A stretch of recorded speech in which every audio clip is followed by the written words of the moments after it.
Bueno, estamos aquí con el pastor Jorge Ríos.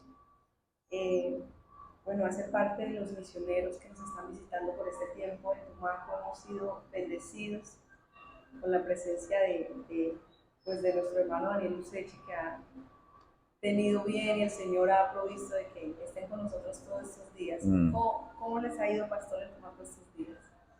No, la verdad ha sido muy importante para mí porque cuando me invitaron para este proyecto de estar en Tumaco y cumpliendo con actividades con personas muy importantes que tienen que ver con personas que fueron muy golpeados y también muy dañados por la guerrilla y por muchos bandos de violencia, entonces me llamó la atención. Y creyendo que también la iglesia sufrió mucho, los pastores, entonces me llamó la atención para poder venir y compartir acá y ha sido una semana muy excelente. Conoce pastores, hermanos, la población en su totalidad también y la verdad que estamos muy contentos. Pastor, muchas gracias por este espacio. Yo sé que han estado bien ocupados y cansados también, Mm, pero digamos, gracias por este espacio que nos ha abierto para que las personas conozcan su testimonio. Y yo le quisiera pues, pedir primero que pues, nos salude a las personas que van a estar viendo esta entrevista y muchas gracias por esto. no, muchísimas gracias a ti y bueno, de lo que van a escuchar espero que se dé mucha edificación para su vida primeramente y pensar que con Dios todo es posible. Amén. Pastor Jorge, cuéntenos, bueno, vamos a hablar un poco acerca de su vida, de la historia, pues, para que nosotros la gente diga, bueno, ¿por qué nos está contando este testimonio, cierto? Entonces, usted es originario del Perú, ¿no? Yo soy peruano, papá, mamá peruano, nacido y crecido en la Amazonía peruana. Vengo de papás campesinos, abuelos campesinos y bueno, toda la gente que vive en la Amazonía peruana son campesinos, viven de la pesca, de la agricultura, la madera, de la crianza, todo eso, ¿no? Lo que tiene que ver con el campo.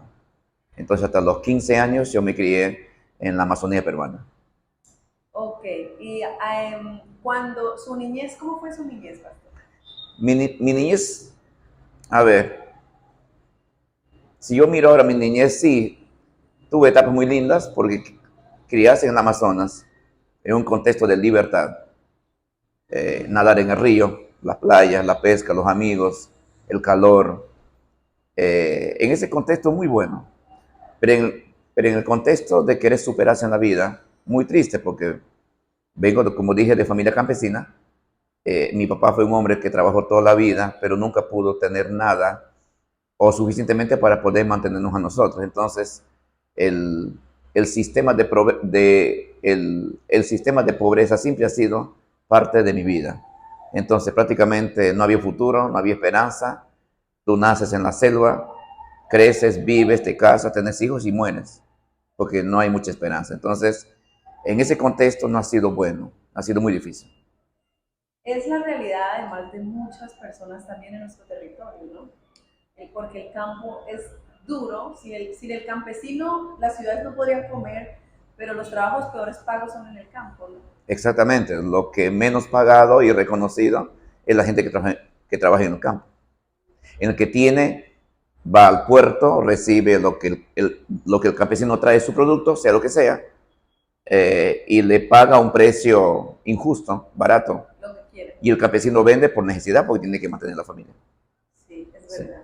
Pero digamos en el ámbito familiar, cuando ya hablamos de su niñez, su familia no conocía a Jesús, ¿verdad? Yo vengo de familia atea.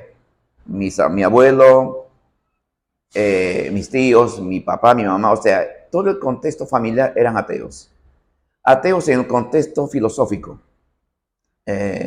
Esta actitud y esta postura de pensar que no existe Dios. Entonces mi familia, una familia muy de mucho, aunque eran familias pobres, pero sin embargo eran muy amantes de la lectura. Entonces la lectura, una de las lecturas que más se consumía en mi familia era el Manifiesto Comunista de Marx. Entonces, todo lo que tiene que ver con el ateísmo, el marxismo, la lucha de clases, la injusticia social, todo lo que tiene que ver con crear y pensar una nueva forma de pensar y actuar, ante los opresores, ¿no? El gobierno, contra la injusticia social, contra la explotación del hombre por el hombre, contra todo lo que es injusto a la clase trabajadora. En ese contexto yo me crié. Entonces, cuando uno viene de una familia atea, pues uno termina con ese pensamiento, ¿verdad? Claro, porque me crié con un pensamiento único y creyendo que eso era la verdad. Entonces no había otra forma de pensar. Y no era porque me imponían, porque el mismo sistema comunista te lleva a pensar y a dar la razón a lo que dice, porque coincide, la ideología marxista coincide con tu sufrimiento, coincide con tu dolor. Entonces todo lo que coincide con lo que tú sufres y con todo lo que te duele, tú dices, es la verdad. Es verdad, Dios no existe. Claro, es ¿Dónde verdad. está Dios en toda esta injusticia? Exactamente. Bueno, pastor, entonces usted, bueno, crece, dice que fue militar, ¿no? Y a los 17 años entré a la Fuerza Armada en el año 79. En el Perú en esa época la Fuerza Armada era obligatorio. Y un joven, el único futuro que yo podía tener yo y la generación de mi época era que solamente entrando a la Fuerza Armada y te dan el documento que tú fuiste militar, ese documento te acreditaba a que tú podías tener un buen trabajo en una empresa, estudiar. Había puertas. Entonces, sí o sí, tenías que entrar a la Fuerza Armada. Entonces, del 79 hasta el año 83, yo fui militar en el ejército peruano. He sido un comando paracaidista de la Fuerza Armada. Pero no quiso continuar con la vida militar. Wow, es una historia muy linda y frustrante, porque yo amaba ser militar. Amaba ser militar. En el Perú en esa época, bueno, creo que también hoy de los 10 mejores militares, por su capacidad, su inteligencia, su honestidad, su disciplina, su entrega, los 10 mejores militares de cada batallón elegían para entrar a la escuela de oficiales, como una beca. Okay. Como una beca. Entonces, claro, entonces, y bueno, ser un soldado de la tropa, entrar a la escuela de oficiales, llegas hasta general de división, es la máxima autoridad. ¿Me entendés? O sea, ya es una carrera. Y yo era número 7. Entonces, a los 10 nos han elegido, tenemos que llenar unos formularios para que el mismo ejército nos dé la beca para entrar a la escuela de oficiales. Eran 7 años en la escuela de oficiales, te graduaba de subteniente y de ahí ya vas siguiendo tus grados hasta ser general de división, que es la máxima autoridad en el ejército. A mis amigos todos les llegó la respuesta, que sí, y a mí no me llegó. Entonces, viendo que no me llegó a mí, dije, bueno, a mí capaz no me aceptan. Entonces salí y me fui. Total, a los días que yo salgo de la Fuerza Armada, llega mi aceptación, que me aceptan en la escuela de oficiales. Y yo nunca supe eso. Ay, Dios, o sea, no, usted le faltó un tris. Si hubiera esperado 5 días, llegaba mi aceptación. Ahora, yo nunca supe eso. Entonces, cuando a mí más adelante me toman prisionero, ahí sale que yo estoy buscado por el ejército por abandono de destino. Y yo nunca supe que me han aceptado. Y cuando me decían, estás buscado por abandono de destino, significa que me deserté. Yo digo, no, yo cumplí mi servicio militar. Tengo mis documentos. Y ahí me dijeron, entonces, entonces cuando me llega la aceptación y yo no me presento, lo tomaron como desertor de la escuela de oficiales. Ay, fue todo un lío. Pero en realidad usted hubiera anhelado continuar. Pero yo quería ser militar. Bueno, pastor, entonces, cuéntenos acerca, hay un episodio en su vida, ¿no? Entonces, cuando ya llega del tema militar, ocurre un episodio familiar, ¿verdad? Un episodio familiar, yo soy mayor de 5 hermanos. Y obviamente en mi cultura, en la selva, el hermano mayor es como el segundo papá, ¿no es cierto? Entonces cuando vengo de Lima ya para mi ciudad, Iquitos, en la selva peruana, ya terminé, tenía 21 años, y llego a mi casa y encuentro la casa desierta, mis hermanos repartidos en cada familia, y comienzo a buscarlos. Entonces ahí recibo la noticia que mi mamá abandonó la casa, se dejó a mi papá y dejó a todos mis hermanos también. Entonces, para mí ha sido un golpe muy fuerte, vergonzoso y difícil. Entonces busqué a mi mamá para hablar con ella para que vuelva a casa. Claro. Entonces cuando yo le encuentro a ella para que vuelva a casa, entonces ella no quiere, entramos en una discusión, discutimos con su amante que tenía. Entonces ahí mi mamá en su enojo me dice, para mí tú y tus hermanos y tu padre murieron. Entonces para mí fue muy duro eso. Entonces yo también le respondí diciendo, bueno, entonces de aquí en adelante también tú has muerto, ya no vives para mí. Entonces me di la vuelta y yo me fui. Para mí ha sido muy difícil ese momento para un joven como yo, saliendo de la Fuerza Armada, entrenado en un ambiente militar. Que tu mamá te diga eso es un golpe a tu corazón, un golpe a la moral, un golpe al orgullo, un golpe a todo. Eso ha sido uno de mis problemas más profundos que tuve yo en mi vida. Además venía decepcionado, ¿no? Venía decepcionado, de la vida militar. En la vida militar. Sí, sí. Bueno, y entonces, bueno, dada la pelea, la circunstancia, entonces, ¿usted hacia dónde se dirigiría? Entonces, como mi ciudad está enclavada en la selva peruana, no llega ruta, carretera no llega solamente por avión o por barco. Es una ciudad con más de 1,5 millones de habitantes. ¿Cómo se llama? Iquitos. Ay. Sí, frontera con Brasil y Colombia, cerca de Leticia. Sí. Amazonas. Claro, el Amazonas. Entonces, cuando yo vivo eso, me agarró como una angustia. No sentí el apoyo de la familia, aunque tenía familia grande, de parte de mi mamá y mi padre. Me sentí tan solo, una soledad inundó mi vida. Y me di cuenta que sobro en la vida, sobro en la familia. A nadie le interesó mi vida, mi dolor. Todo seguía igual como que si nada pasó. Pero el dolor era muy profundo en mi papá y mis hermanos. A mi mente vinieron pensamientos muy feos, como de querer matar a mi mamá, matar a su amante. Y estaba en esa lucha, lleno de rabia, de odio, venganza. Entonces, para no cometer locuras, tomé un barco de mi ciudad y me fui a otra ciudad llamada Pucallpa, viajando 3 días, río arriba. Y me fui, llegué a esta ciudad sin conocer nada. Luego me fui a una zona convulsionada mucho con el narcotráfico. Cuando llegué a esa zona donde no llega nadie, solamente los que conocen y los que son garantizados por personas, ahí llegué y ahí supe que unos narcos buscaban guardaespaldas para cuidarlos, entonces, pero querían que sean exmilitares.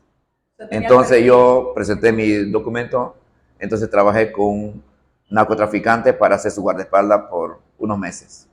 Y ahí quedé trabajando como guardaespaldas, cuidando al narco, porque entre narcos se agarraban a pura balacera, muertes, donde no hay justicia. La justicia es el que tiene el poder. El narco que tiene más poder, eso es la justicia. Entonces ahí trabajé por 7 meses de guardaespaldas. En esos 7 meses viví. Es una locura, es otro mundo que no te entra en la mente, ¿no? A su vez es un pequeño pueblo, pero que hay de todo. Helipuertos, avionetas, extranjeros de muchos países de América Latina, avionetas entrando, viniendo, cargamento de droga, cargamento de dólares. Es una locura ese mundo. En otro lugar. En ese mundo estuve 7 meses y luego le pedí que ya no voy a trabajar con él porque ya cumplí con mi contrato con él por 7 meses.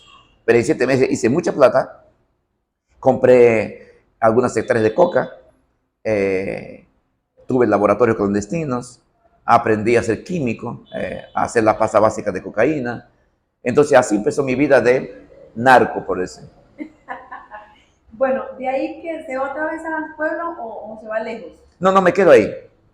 ¿Se queda mucho tiempo ahí? Me quedo en ese pueblo, pero ya no trabajando con el narco, sino ya independientemente. Sí. ¿Cuándo llega Jesús a su vida?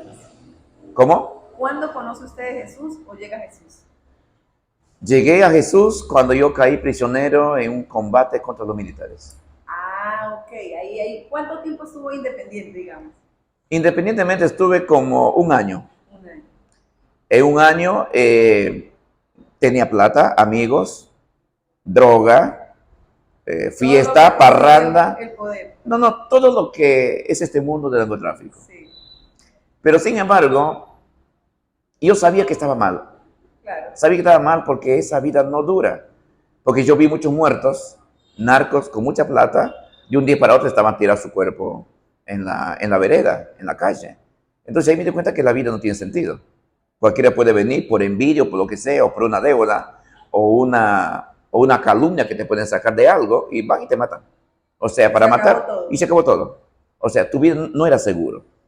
Entonces, por eso también yo salí de ser guardaespaldas, porque ser guardaespaldas también corría peligro mi vida, tenía que cuidar al narco. Entonces, una venganza de otro es difícil. Entonces, quedé un año independiente, tenía mi vida, pero honestamente una vida muy triste, muy dolorosa, porque honestamente nada de lo que tenía llenó mi vida, jamás. Entonces, una mañana llega una comisión de 2 muchachos en todos los campamentos de los cocaleros, avisando que llegó al pueblo un grupo de guerrilleros de Sendero Luminoso, la guerrilla más temible de América Latina. Llegaron los guerrilleros y que están invitando a que toda la población del pueblo vaya a la reunión que es en una canchita de fútbol. Así que todos fuimos. Claro, es obligatorio. Todos fuimos, llegué yo al pueblo, vinieron todos los narcos, todo, éramos más o menos como 3.000 habitantes en el pueblo, pequeñito. Y ahí vi por primera vez la guerrilla. Era un grupo de 17 muchachos, el líder tenía más o menos unos 19 años. Entonces comenzamos a escuchar, todos bien armados, y nos comenzaron a hablar de su lucha de clase, de su revolución, nos comenzaron a explicar las razones y la causa por qué están luchando. Y la verdad que cuando yo escucho ese mensaje, la manera como vive, cómo hablan, a mí se me despertó algo acá. Y yo dije para mí, yo quiero ser guerrillero. Y en la madrugada, cuando el líder dijo, ¿quiénes quieren entrar a la guerrilla voluntariamente? Yo levanté la mano, yo y como 15 o 20 jóvenes más del pueblo. Y entré a la guerrilla el año 84. ¿Y cuántos años estuvo allí? 5 años, hasta el 89. ¿Y cómo fue su vida allí? O sea, digamos, pues, obviamente se ven muchas cosas, pero... 5 años en la guerrilla es como 50 años. Porque en la guerrilla uno vive intensamente. Es intensa la vida de un guerrillero. Intensa en la parte psicológica, intensa en la parte militar, intensa en la parte política, intensa en todos los movimientos, las caminatas, de aquí para allá. Intensa en los combates. No. O sea, dormíamos pero en la selva. Nosotros éramos nómadas, no teníamos un lugar fijo. Por lo mucho, cuando llegamos a un pueblo para comer, estamos un día o 2 días, más no. Porque el ejército nos perseguía, entonces nos bombardeaban con helicópteros desde arriba.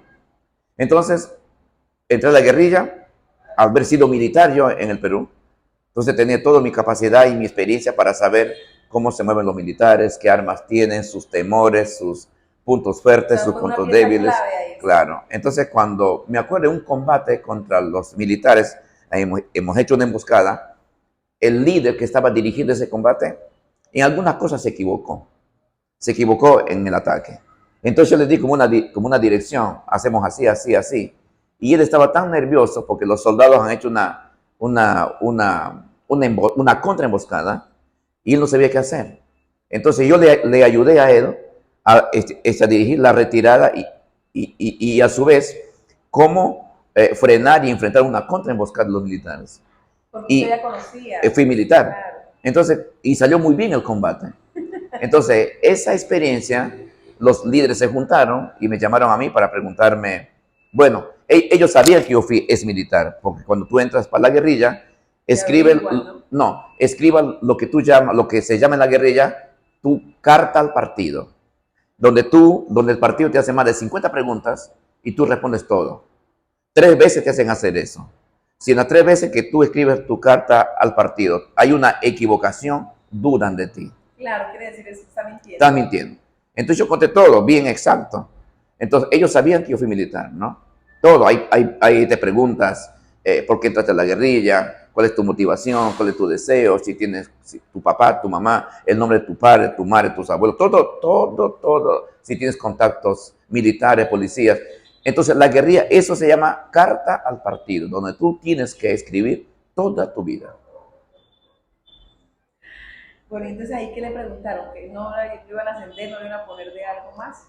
No, todo lo que me han preguntado, y aún eran preguntas muy complicadas, porque te decían, ¿alguna vez has robado? Por ejemplo, dice la verdad, si robaste, tiene que poner sí en tal lugar y tal cosa. Pero alguna gente pues mentirá y luego bueno, Es que no puedes mentir. Así, No puedes mentir en la guerrilla porque hay un dicho que te dicen, el partido todo lo escucha, todo lo ve y todo lo sabe. Algún día se va a saber la verdad. Entonces no mientes. Bueno, entonces estuvo ahí 5 años y luego, ¿cómo hizo para retirarse? ¿Cómo se retiró o qué pasó? Bueno, yo llegué a ser comandante de un batallón de 500 guerrilleros, entre 400, 500, siempre eran los números variados, ¿no? Y durante mi periodo guerrillero, obviamente, ha sido, podía decir, fui alguien como comandante. Me gané respeto en la guerrilla, me gané, sí, no sé cómo explicarte, porque he sido un buen comandante, cuidé a mis combatientes. En la guerrilla de Perú, de Sendero Luminoso, los principios guerrilleros eran muy firmes. Éramos honestos, transparentes, nunca hemos violado a nadie, nunca hemos robado nada a nadie, nunca hemos secuestrado, nunca hicimos alianzas con el narcotráfico. Era 100% ideológico y militar para cambiar nuestro país, el Perú. Entonces yo me gané un honor, un respeto, un reconocimiento. Para mí era mi mundo, mi mundo. ¿Cómo me convertí? Para convertirme primeramente en una emboscada que hicimos, yo caí herido en un combate. Entonces los guerrilleros me sacaron de la fila de combate, me cargaron y me llevaron a un pequeño pueblito, bien en la selva peruana. Dejé que el batallón vaya con otros líderes y yo me quedé con 7 guerrilleros que eran mi círculo de seguridad. Y ahí me estaba recuperando de algunas balas y esquirlas de granadas que entraron en mi cuerpo. Una mañana, el vigilante que estaba en el camino principal viene y me dice, compañero, hay un hombre ciego traído por otro y ese ciego quiere hablar contigo.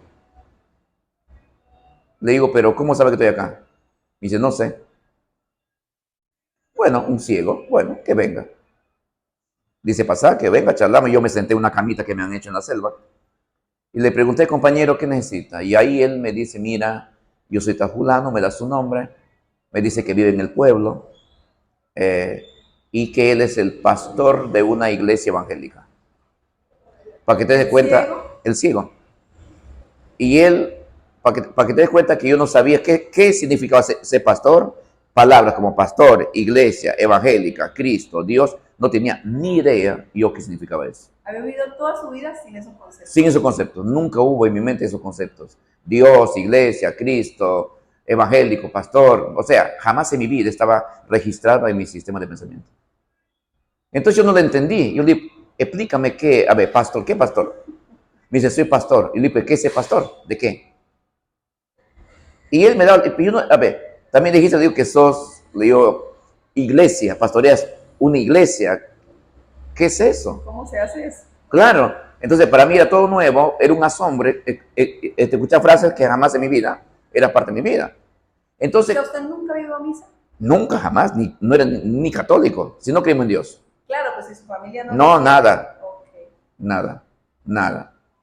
Entonces, cuando él me explica y llega a la parte de la palabra Cristo, Jesús. Le digo, entonces tú crees en Dios. Sí. Me dice, entonces yo me reí del ciego. Claro. Le digo, mira, qué malos son la gente que te dejaron ciego y encima te lavan el cerebro. Quisiera saber quién fue esa gente que te hizo tanto daño. Me dio lástima, porque y yo le miré a él con lástima del daño que lo han hecho.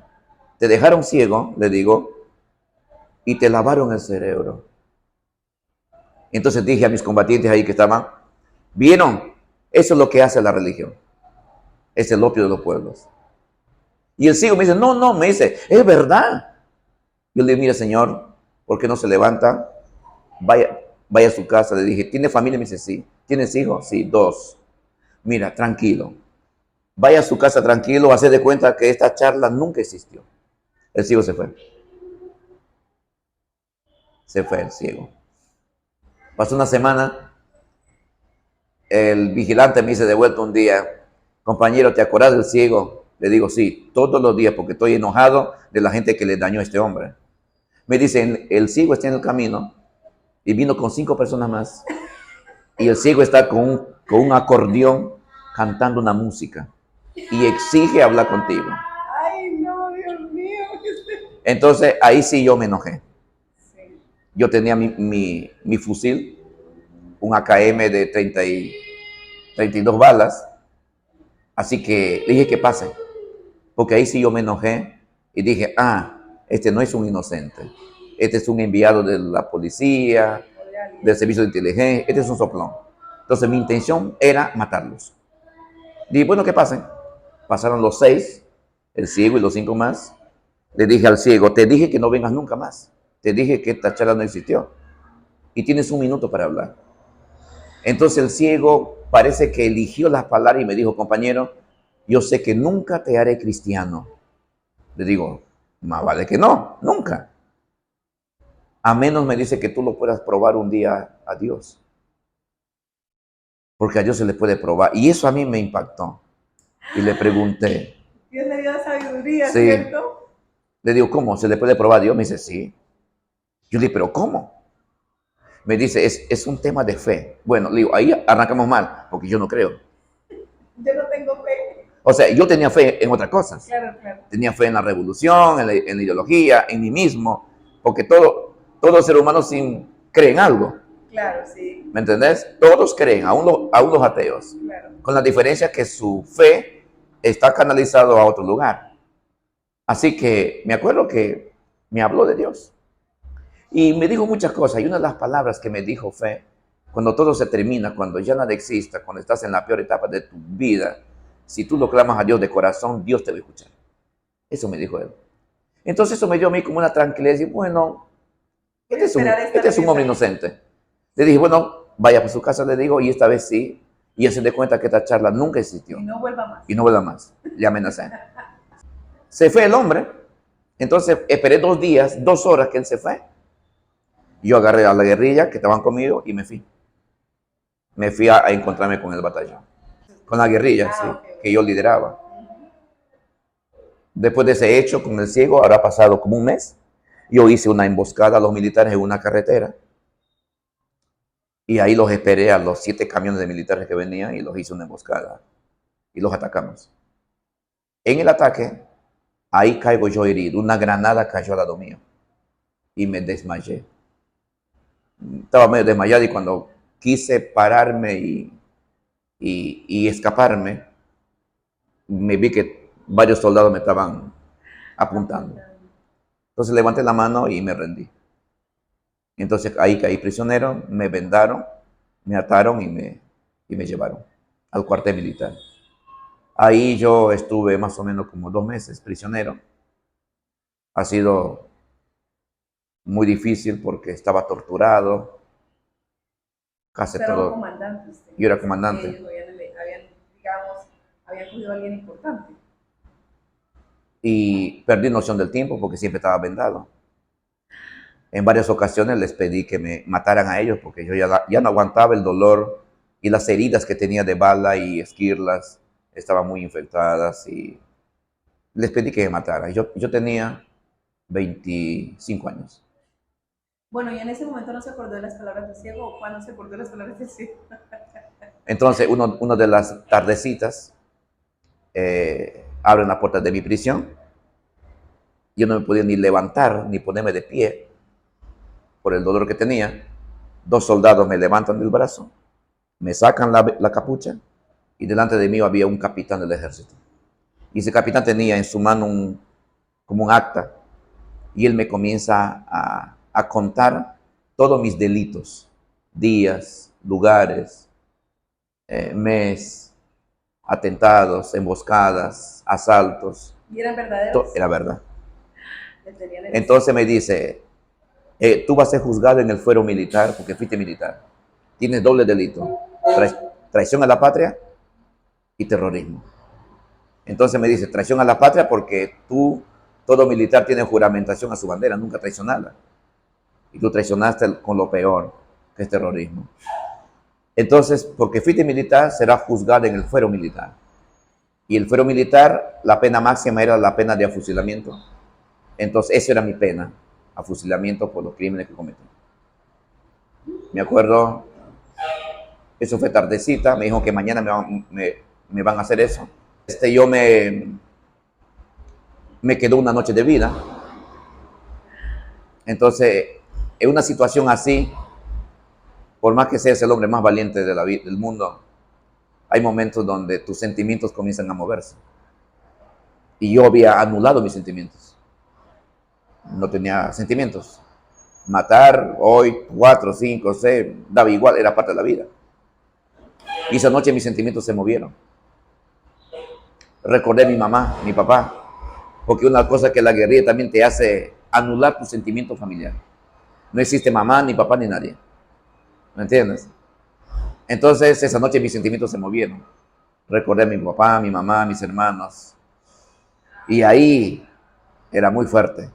Recordar a tu familia, sabiendo que mañana te matan. Que no los vas a volver a ver. Ese es horrible. Yo nunca tuve miedo, pero esa noche apareció el temor. Yo quería vivir. Entrené a cientos a dar la vida. Y dieron la vida. Deseo de ser libre, estaba dispuesta a pagar cualquier cosa contra ese libre. Era imposible. Y entonces pensé. Esa noche, por primera vez yo tuve convicción de que lo que hice fue malo. Y me comenzó a doler el pecho muy fuerte. Muy fuerte. Y ahí en todo ese momento de pensar, recuerdo al ciego. Cuando todo se termina, cuando ya nada existe, si tú lo clamas a Dios, Dios te va a escuchar. Entonces mi única carta que tenía era Dios. Pero ¿cómo voy a hablar con Dios si no creo? Mis emociones estaban movidas, pero mi mente estaba con estructura comunista toda mi vida. Pero mi dolor era tan grande que esa noche yo hablé con Dios. Le dije, Dios, si tú existes, te pido que me liberes. Dejo las armas, dejo la guerra, dejo todo y te sigo. Lo dije tranquilo, como decepcionado, como no sé. Pero llegó un punto que yo comencé a llorar. Lloré y salió de acá de adentro un grito. Grité de tal manera y dije, Dios, si tú existes, dame una oportunidad. Yo te dejo las armas, dejo la guerra y yo te sigo. Esa noche sentí como un fuego que vino como un rayo, así como mi cuerpo. Me sentía que me estaba muriendo quemado vivo. Era una cosa que me inundó y yo no sabía qué me pasaba. Y gritaba. Mientras los soldados me hacían callar, yo gritaba. Yo gritaba porque me quemaba tanto que no sabía qué hacer. Así amanecí. Me sacan temprano, vendado, me suben a la camioneta y total, me dejan en la policía. Me sacan del cuartel militar a la policía. Me sacan la venda, las cadenas y miré por la reja el patio de la policía. El sol estaba saliendo y no me mataron esa mañana. Pasó un día, 2 días, 3 días. Al tercer día, en las 5 de la tarde, un policía viene, me saca, me lleva a la oficina de él y me mira y me dice, mira, los militares dicen que tú eres un terrorista peligroso y sobre tu vida pesan muchos crímenes. Hace 3 días te tendrían que haber afusilado por eso. Pero para que te afusilen, 2 jueces tienen que firmar tu afusilamiento. Para que los jueces firman, ellos tendrían que llevar todos tus datos, todo tu legajo. Ellos miran, revisan, analizan y dicen, ok, firmamos, afusilado. Y no sé qué pasó hace 3 días atrás, 3 noches atrás. Es como que si alguien entró y se robó todos los datos. se robaron todos los datos, El expediente. los expedientes todos se robaron. Entonces los jueces dijeron, no, si no nos traen el expediente, no firmamos. Y te dejaron acá que si en 3 días no aparece nada, yo te tengo que dejar ya en libertad. Hoy es 3 días, así que por lo cual eres libre. Así que me sacaron. ¿Usted qué pensó en ese momento? Yo pensé que esto era mentira. Pensé que es una trampa, que me van a matar igual. Claro. Salí pensando que me van a matar, cualquier momento me disparan, caminé. Cuando veo que nadie me sigue, corrí como 15 cuadras y me senté en una placita, en un asiento. Cuando estoy sentado y cansado, otra vez vino esa cosa tan fuerte. Y ahí yo escuché una voz. Jorge, yo hice lo que me pediste y cumplí. ¿Vas a cumplir tu promesa conmigo? Yo miré por todas partes, no había nadie. Pero esa voz era como si fuese acá en mi oído. Así fue. Busqué al ciego, le conté todo y ahí me convertí al evangelio. Ay, Dios. ¿Será que puede haber duda de que nuestro Dios es grande? ¿Quién puede decirme que Dios no existe? Nadie. Hace 37 años que soy cristiano. A los 3 años fui a la Argentina para estudiar misiones transculturales. Y ahí Dios me habló que me quede. Lidero una base de entrenamiento misionero en Argentina y pastoreo varias iglesias. Por eso acepté la invitación de venir acá sabiendo que es zona peligrosa y de gente que sufrió de la guerrilla. Por eso vine. Cuando termina ya ese encuentro con Jesús tan especial, usted piensa en su mamá, ¿verdad? Piensa en mi mamá. Y vuelve. No, porque mi ciudad estaba muy lejos. Okay. Entonces me trasladan para Lima, porque la guerrilla me comenzó a buscar cuando yo me convertí al evangelio, porque yo fui un comandante.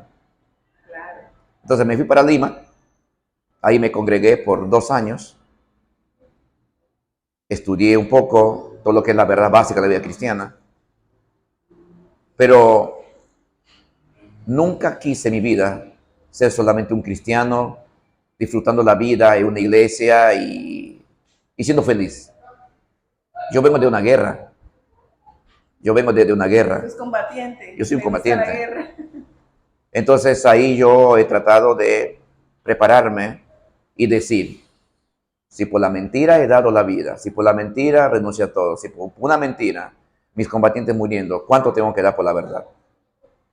Entonces para mí Cristo sigue siendo una causa, porque en la guerrilla se decía que la revolución es la causa justa y verdadera. Entonces yo le apropié para mi vida, Cristo es la verdadera causa. Y si Cristo es la causa verdadera, nada me tiene que doler.